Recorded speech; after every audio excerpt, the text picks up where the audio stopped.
Bueno, entonces empezando sobre su etapa infantil, usted nos comentó abajo que vivió en el campo. ¿Cómo fue la vida en el campo? O sea, no es el campo, era una ciudad pequeña, era un pueblo en aquella época, ¿ya? Loncoche era un pueblo chico, la mayoría de la gente ahí, agricultores, cultivaban hortalizas y trabajaban en servicio, o sea, había hospital, había bancos, había de todo, pero era un pueblito chico, no sé, me da la impresión a mí que era como, pudo haber sido San Bernardo hace 40 o 50 años atrás, ¿ya? Pero había colegios y muy buenos colegios, sobre todo de cura, ¿ya? Había colegios para niñas donde iban mis hermanas, que eran de monjas, y los colegios de cura, sobre todo alemanes, ¿ya? Ahí iban mis hermanos. Y había una sola escuela pública que era básica. Si los niños querían acceder al liceo tenían que ir a Temuco, que era la ciudad grande más cercana, o a Valdivia. Bueno, su cambio de ir de región a Santiago, ¿cómo fue? ¿Cómo lo sintió? Yo tengo muy lindos recuerdos de cuando estaba chica. Yo me acuerdo que andaba corriendo a pata pelada todo el día en el campo, me metí en una laguna que había dentro de mi casa y mi mamá tenía patos, cisne, había cisne. Era como muy silvestre toda la vida en esa época. A llegar a Santiago, donde todo es cemento, la casa era gigantesca, la casa que nosotros teníamos acá en Santiago, pero era puro cemento, o sea, no tenía ni un pedacito de tierra.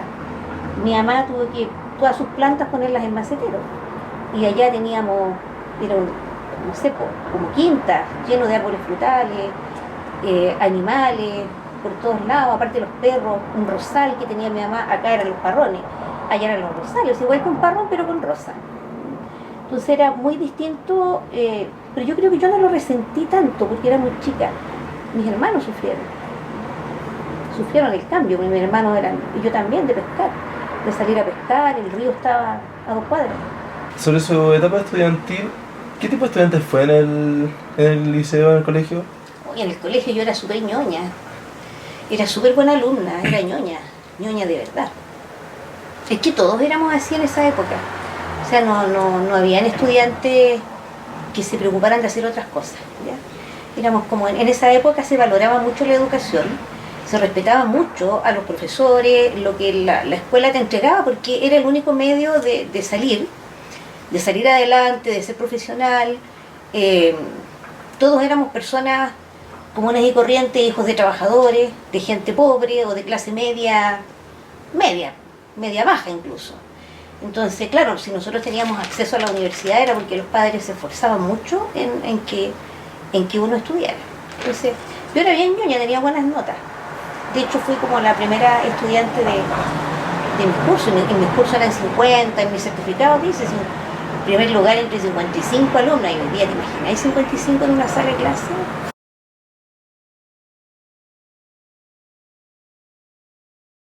¿En su época había un movimiento estudiantil como lo hay actual? Uy, sí. Yo lo más lindo que recuerdo de acá de Santiago, participar en todo lo que fue el movimiento estudiantil de los 60. Yo era cabra chica, pero yo salía con mis hermanos para todos lados. O sea, de hecho, de ir a las concentraciones.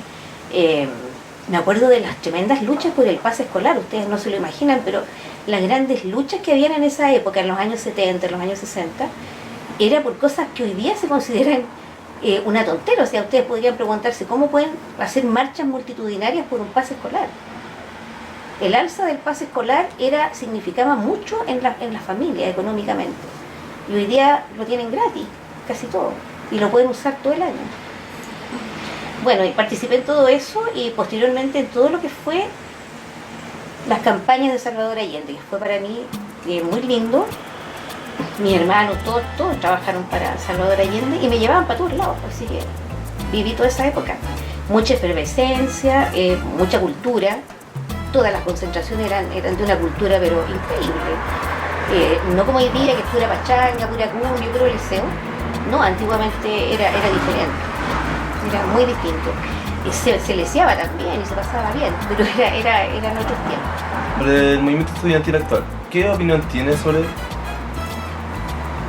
Yo valoro harto lo que hacen los chiquillos, ¿eh? Como en todas las épocas, hay chiquillos que siguen a la masa y que no cachan nada. Y los dirigentes que son los que tienen la película clara. En aquella época, si bien es cierto, había mucha politización social, habían muchos movimientos, muchos partidos políticos, algo que está como sucediendo hoy día, ¿ya? Y todo el periodo de la dictadura fue un periodo no había. Esencialmente había una oposición gigantesca, silenciosa, que a veces hacíamos protestas y eran multitudinarias, pero durante la época de Pinochet, tú sabes que estuvo todo baneado, era ilegal los partidos políticos, por lo tanto no había una expresión política y todos luchábamos contra el dictador, que era, no importa de qué partido fuera, ese era nuestro partido, digamos, la democracia. Y hoy día hay como diversidad, pero no tanta como en aquella época, está recién creciendo. Falta educación a los chiquillos, falta saber por lo que están peleando, cuestiones básicas. Que la mayoría no tienen clara. En aquella época yo tenía, ponte tú, 13 años para el 73, yo tenía la película clarísima, y en el año 70 cuando salió Allende también. Hoy día los chiquillos a los 10 años juegan, y lo que es bueno. Un niño es un niño, tiene que jugar, no tiene por qué preocuparse de esas cosas, digamos. Son cosas para los adultos. Pero hoy día los niños viven como en una burbuja. Yo creo que los papás como que los protegen demasiado y ven demasiada basura. Ese es el tema. Entonces las cosas importantes no pasan, no las perciben. Para ellos lo importante es su entorno social, las cosas que los satisfacen, aunque sea una satisfacción efímera, pero es algo que los hace sentir feliz. El celular, los juegos y todas esas cosas.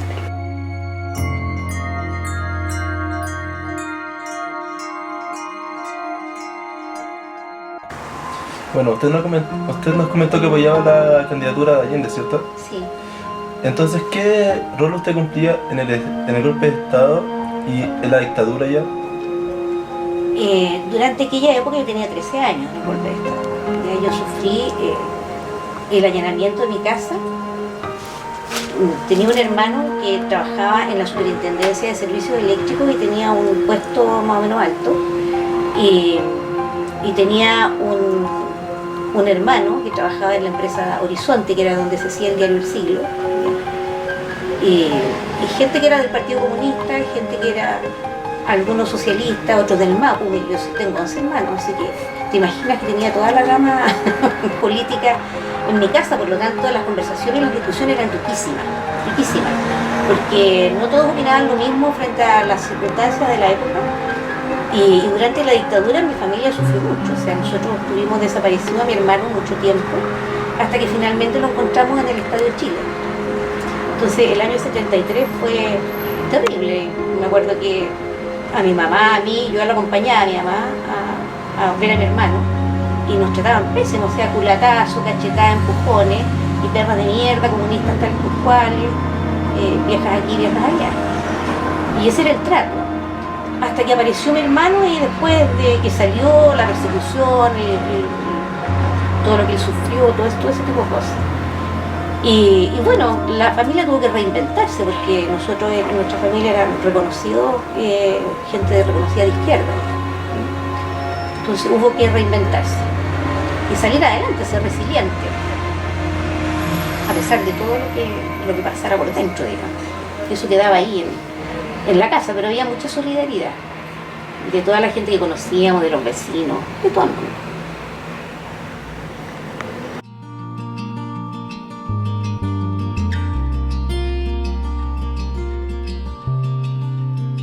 Y sobre la política actual que está viviendo hoy en día, ¿qué opina usted?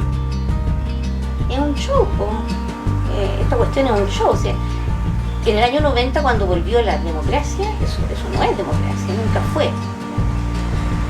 fue una transición que llamaron ellos de una democracia protegida. Bueno, ustedes no saben, pero hubo muchas cosas que hoy día no existen porque uno de los cambios que se le hizo de maquillaje a la Constitución fue borrar una serie de organismos que eran tutelados por los militares, ¿ya? Cuando regresó la democracia.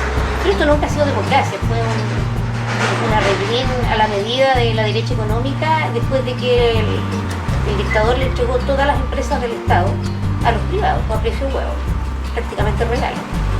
Sokimich, por ejemplo, hoy día recién se está planteando el volver a recuperar esa y muchas otras empresas que eran del Estado y que podrían solucionar muchos de los problemas y de las necesidades que el pueblo chileno tiene hoy día.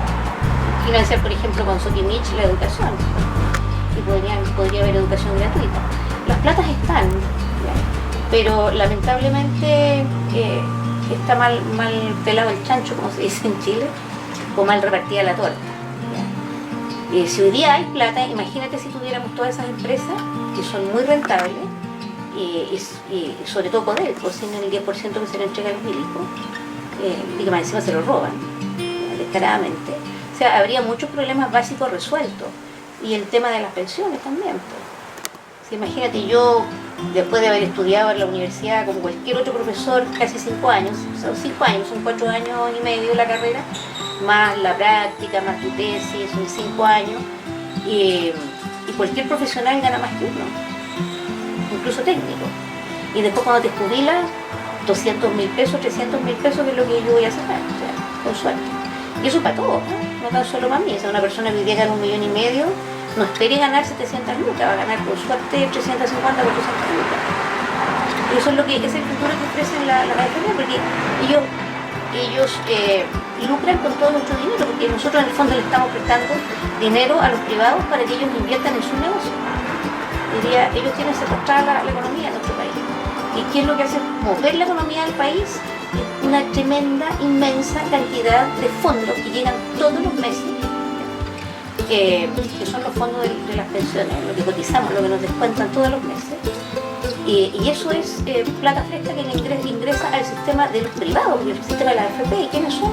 Los dueños de las AFP privadas, no somos en el fondo, o sea, nosotros somos dueños de la plata, pero hasta por ahí no, porque más allá de decidir qué hacemos con la plata, no podemos. ¿Qué personas admiro? Difícil pregunta. Hoy día son muy pocas las personas las que uno admira. Pero así en términos muy simples, muy domésticos, yo en general admiro a la gente que es capaz de reinventarse, gente que ha sufrido mucho, gente común y corriente. Yo no tengo ningún líder así como que yo, admírelo. No. A lo mejor en distintos ámbitos de sus vidas, como político, por ejemplo, Salvador Allende. Yo soy una cuestión que no, jamás a mí me van a poder convencer de que fue un mal presidente, porque es todo lo contrario. O sea, la derecha fue el pésimo presidente, pero para la gente no. Un presidente que trajo dignidad a este país. Pero en general, a mi papá, por ejemplo, mi papá se sacrificó mucho para que nosotros estudiáramos y para darnos una calidad de vida buena. Y mi mamá, yo creo que todo lo resiliente que soy yo es de ver a mi mamá. O sea, ella jamás me enseñó, oiga hija, cuando tenga algún problema, no, jamás. Ellos me enseñaban con el ejemplo. Mi mamá jamás, ni mi papá te contaron el cuento de nada. El ejemplo era más que suficiente para uno aprender a manejarse en la vida. Mi papá fue súper trabajador y mi mamá también. Mi mamá, si bien es cierto, nunca trabajó fuera de la casa, pero con los 11 hijos tenía más que suficiente. Y era una mujer muy inteligente. A lo mejor emocionalmente no era una persona muy asertiva, porque se guardaba muchas cosas. Pero mi mamá era una persona muy inteligente, muy creativa, muy creativa. Sabía hacer muchas cosas, que increíble, y muy culta también. Yo creo que el gusto por el estudio, por la escritura. Mi abuela, la mamá de mi mamá, mi abuela materna, era profesora en un pueblito en el sur que se llama Ercilla. Entonces mi mamá siempre estuvo rodeada de un ambiente en donde se hablaba mucho de actualidad, de política, había opinión sobre todo de arte, de lo que fuere. ¿Ya? Siempre había mucha comunicación en ese sentido. Y eso es algo que se transmite y uno no necesariamente se lo enseña. Igual mis hijos son muy buenos lectores porque siempre me vieron leer, siempre.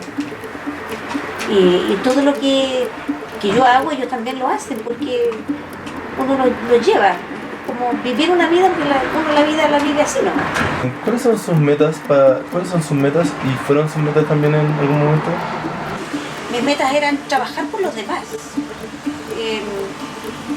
Yo tengo muy metido en mi cuento político, ¿ya?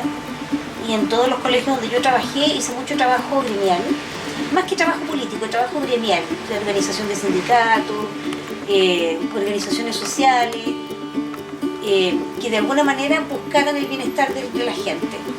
Y no tan solo el bienestar económico, también el bienestar en las condiciones de trabajo. Esas han sido siempre mis metas. ¿Ya? Yo no me pongo metas de que yo quiero, no sé, cuestiones irreales, no. Yo la vida la vivo de acuerdo con lo que a mí me tocó vivir y meta ser mejor persona. Eso es como mis metas y tratar de ser más o menos feliz dentro de lo que uno hace, o sea, tratar de hacer lo que a ti te gusta hacer y no tener que vivir frustrado habiendo estudiado algo para lo cual tienes que proveerte de la vida y llegas a trabajar desagradado y de mal genio y angustiado todo el día. O sea, yo soy feliz siendo profe, de hecho, una de las pocas cosas que postulé y feliz porque me encanta. Pero metas, sí, onda no. Sí, hoy día tengo una meta que es no morirme antes de jubilar. Tratar de llegar a mi jubilación porque quiero irme de Santiago, quiero volver a mis raíces, irme al sur, comprarme un terrenito y vivir allá. Hace muchos años tenía un grupo de amigos que todavía me contacto con ellos por internet, que me dicen, chica, vente para acá y nos vamos vienes a vivir con nosotros, o sea, con nosotros, no con la comunidad, tener mis propias cosas, mi casa, qué sé yo, en Chiloé, en Castro, hacia el lado del Océano Pacífico, no hacia el lado del continente. Ahí hay comunidades huilliche y hay muchos terrenos muy lindos, con unas vistas maravillosas al mar. Y en eso estoy. Y si no, irme de Santiago igual. Y tengo como proyecto hacer un tema turístico, comprar un terreno y hacer un par de cabañas, un hostal, una cosa entretenida, una cosa distinta, ¿ya? Que ofrezca servicios turísticos, aparte del homing, comidas típicas, expediciones a distintos lugares, o la pesca, porque mis hermanos son secos para pescar y yo estoy pensando en una cuestión como familiar también. Para terminar bien, o sea, hacer lo que a mí me gusta, que es vivir sanamente, salir a recorrer, salir a pescar, disponerte ya trabajé algo, yo empecé a trabajar mucho antes de titularme como profe. En la mitad de mi carrera empecé a hacer clases y no he parado, o sea, yo debiera, si es por años de servicio, yo debiera haber estado jubilada hace rato. Entonces en estos 3 años y medio que me quedan, esa es mi meta por ahora. Irme de Santiago y hacer un emprendimiento. Yo no me voy a ir a sentar tranquila a mi casa y... Una, porque no podría vivir con 300 lucas, o sea, eso es lo que yo gasto en pagar el departamento, los gastos comunes y en comer y en pagar las cuentas. Entonces yo no podría vivir con 300 lucas. Entonces tengo que generar recursos que me permitan vivir dignamente cuando esté jubilada. Y aparte que con la enfermedad que tengo, lo más probable es que siga gastando mucho dinero en mantener mi salud. Bueno, ¿y en un futuro cómo se ve? No me veo, o sea, yo no me proyecto así, viejita, no creo. A pesar de que por el parte de mi mamá, son súper longevos los japoneses, pues mi bisabuela y mi tatarabuela de más de 100 años. Y por el lado de mi papá también. Pero, o sea, yo no apuesto de verme futuro, así como viejita, haciendo esto, no. No, yo vivo el presente y no me proyecto más allá de un año o 2 años. Bueno, ¿cuál ha sido su momento más difícil en su vida? El momento más difícil de mi vida fue cuando me separé, porque decidí quedarme sola con mis 3 hijos y salir adelante. Y fue difícil, fue duro, porque yo nunca quise tener nana y tuve que enfrentarme a la necesidad de tener que tener una persona que me ayudara, porque mi hija mayor tenía 3 años y mis gemelos tenían 1 año y medio. Y todo ese periodo lo viví muy intensamente y fue muy complicado. No viví el duelo, digamos, de la separación, porque tenía tanto que hacer con los 3 que yo creo que pasó como volando la cosa, a pesar de que fue una separación en muy buenos términos, que hasta el día de hoy somos muy amigos no es que seamos amigos con pinche, pero tenemos una convivencia sana desde el momento que nos separamos adelante con los niños, con toda la familia. Pero fue difícil porque es un quiebre, es un proyecto familiar, un proyecto de vida que se rompe. Y al revés de todo lo que me decía mi mamá, no te separes, por los niños no te separes, yo le decía, sí mamá, por los niños me separo. Entonces fue muy difícil porque tenía a la familia encima, en contra mía, de por qué yo me estaba separando. Porque yo fui la que dio el paso, digamos. Entonces fue muy complejo y sobre todo el escrutinio personal que uno se hace de qué es lo que piensan tus hijos, ¿ya? De toda la situación, porque en el fondo son ellos los más perjudicados. Entonces tratamos de que ese periodo fuera lo mejor para ellos, que no se notara. Nunca lo negamos delante de ellos, pero tratamos de que tuvieran una niñez y una adolescencia como normal. Creo que lo logramos. Ese fue el más difícil. El otro fue la enfermedad, que fue una sorpresa, porque en mi familia siempre ha habido cáncer, había mucho cáncer, pero no ese cáncer. Entonces me pilló como descolocada, ¿no? Y como yo no soy una persona que se deprime, entonces para mí fue como cualquier otra enfermedad, como cuando se me reventó el apéndice y me tuvieron que operar de emergencia, ¿sí? Por chancha, por comer, me encanta comer grasa, la papa frita, las chorrillanas, la hamburguesa, me encantan esas cuestiones. Entonces, por comer en exceso de esas cosas, se me reventó la vesícula y estuve muy grave. Y esta otra enfermedad la tomé como lo mismo, o sea, esto va a pasar y hay que seguir adelante. Entonces no fue una cosa muy complicada, para nada. Bueno, y su enfermedad, ¿cómo la ha afrontado con su familia? Mira, yo me enteré hace poquito tiempo de que mi hijo había sufrido mucho con el tema, porque no me lo habían contado, no me lo habrían querido decir. Pero yo no, o sea, yo lo traté de tomarlo con calma y no hacerme mayores problemas, tal como te decía, una enfermedad más. La pillamos en un momento preciso en donde aseguraba buenos resultados del tratamiento. Por lo tanto, eso además me dio más confianza. Yo soy una persona súper optimista. Yo jamás me he deprimido ni mucho. De hecho, antes yo pensaba que la depresión era una estupidez. O sea, hoy día uno evoluciona y ve, de acuerdo con las experiencias, con lo que te toca vivir, que la depresión sí es un tema, existe, es real, que la gente sufre, que la gente lo pasa mal, que la gente es incapaz de salir de ahí, que necesitan ayuda. Yo no necesité apoyo de psicólogo, de psiquiatra, solamente conversar, preguntar, hablar bien con tu médico, con tu oncólogo, tener la película clara. Yo creo que cuando uno le dice la verdad y no te andan disfrazando las cosas, tú eres capaz de sobrellevarla. Y por último, si hubiese sido una cosa grave, yo tengo muy claro de que todos nos vamos a morir, y algunos antes, otros después, así que ¿para qué te hay que hacer más atado? Lo que pasa es que uno como ser humano se aferra mucho a las cosas materiales, se aferra mucho a la vida, y tú te preguntás, pero ¿a qué vida me aferro si ni siquiera soy capaz de vivir la vida como a mí me gustaría? Por lo tanto no fue nada dramático. Y ahora que me volvió, pero está controlado, está absolutamente controlado, así que hay que seguir todas las indicaciones que te dice el médico y hacer lo que hay que hacer nomás, pues no te queda otra. ¿Cuál ha sido su mejor experiencia viajando?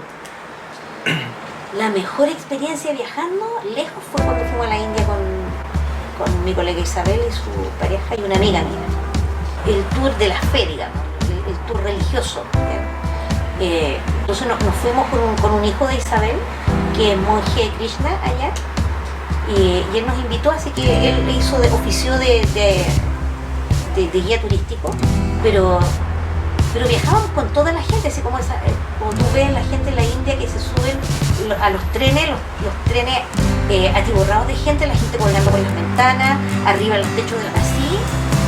Nosotros viajamos así, viajamos en esas condiciones, porque la idea era viajar a otro país, conocer cómo vive la gente, no ir a encerrarte en un hotel o a un resort, porque esa no es la gracia. Nosotros vivimos con la gente, pudimos aprender de sus fe, digamos. Por eso te digo que la gente más contenta que vimos fue en algunas partes de la India, que a pesar de toda su pobreza, la gente vive feliz. Si a eso se le puede llamar felicidad, porque tiene una felicidad basada en la fe, no material. ¿Usted se siente conforme con su vida actual? Sí, yo diría que sí, porque la verdad es que yo he hecho lo que yo he querido. No he vivido mi vida porque me ha tocado vivirla y porque por las circunstancias he tenido que aventurar. No. Yo decidí estudiar pedagogía, sabiendo lo que significaba. Yo decidí meterme en política, decidí que me echaran de todos los colegios por armar sindicatos. Son decisiones que uno va tomando, por lo tanto no estoy para nada arrepentida de mi vida, estoy conforme. A lo mejor podría haber hecho muchas cosas más. Cuando fui adolescente y profesional joven, antes de tener a mi hijo, hice muchas cosas que yo quise hacer. Por ejemplo, me metí a pintar, me metí a cursos de literatura, me metí a hacer mucho deporte. Yo decidí, por ejemplo, que no era necesario que yo probara drogas, que en mi época, en la época en que era adolescente, se fumaba mucha marihuana. ¿Cachan cómo es de fresca mi perrita? Se adueñó de todo aquí en la casa, así que ella es la dueña de casa. Así es que Mérida, despídete de los niños, mándale un saludo a todos los niños del colegio, ¿ya? Y algún día la veremos por allá, cuando el director me deje llevarla, porque no quiere. Muchas gracias, chiquillos, y como les dije delante, espero que me hayan conocido en nuestro ambiente, aparte del colegio, en mi casa, y no como la bruja de Ingrid que soy. Muchas gracias, chao.